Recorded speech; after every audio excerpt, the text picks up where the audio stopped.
মাত্র 10 মিনিটের মধ্যে যদি আপনারাও বাড়িতে ফ্রাইড রাইস বানাতে চান তাহলে আজকের রেসিপি আপনাদের জন্য। বাই দ্য ওয়ে, আমি আপনাদের Trisha and welcome to my channel Trisha's tasty ট্রিটে।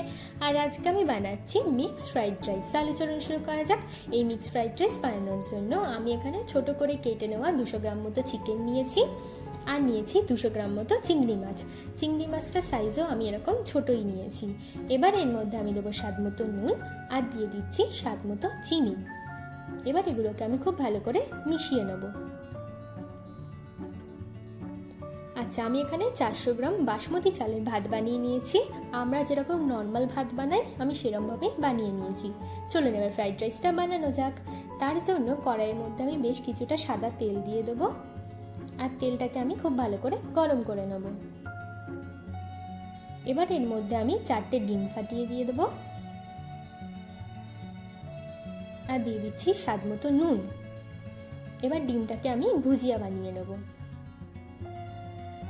দেখুন ডিমটা আমাদের রেডি হয়ে গেছে। এবার একটা প্লেটের মধ্যে আমি ডিমটাকে তুলে রাখছি আর ওই একই কড়াইতে আমি আরও একটু তেল দিয়ে দেবো আর তেলটাকে আমরা গরম করে নিচ্ছি।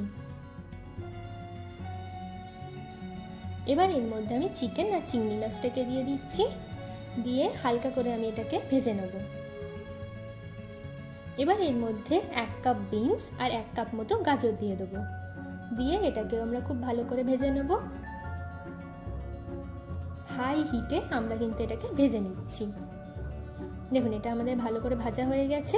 এবার এর মধ্যে আমি ডিমটাকে দিয়ে দেবো, ভাতটাকেও দিয়ে দিচ্ছি, দিয়ে দেবো স্বাদ মতো চিনি, দিয়ে দেবো স্বাদ মতো নুন, অল্প একটু এমএসজি দিচ্ছি, আপনারা যদি চান তাহলে না দিতেও পারেন।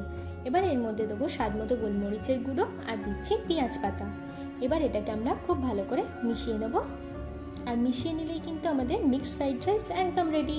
চলুন এবার এটাকে সার্ভ করা যাক। আমার ভিডিওটি যদি আপনাদের ভালো লেগে থাকে তাহলে প্লিজ একটি লাইক করবেন, প্রচুর শেয়ার করবেন আর এরকম আরও ভিডিও পেতে আমার চ্যানেলটিকে সাবস্ক্রাইব করবেন। টাটা।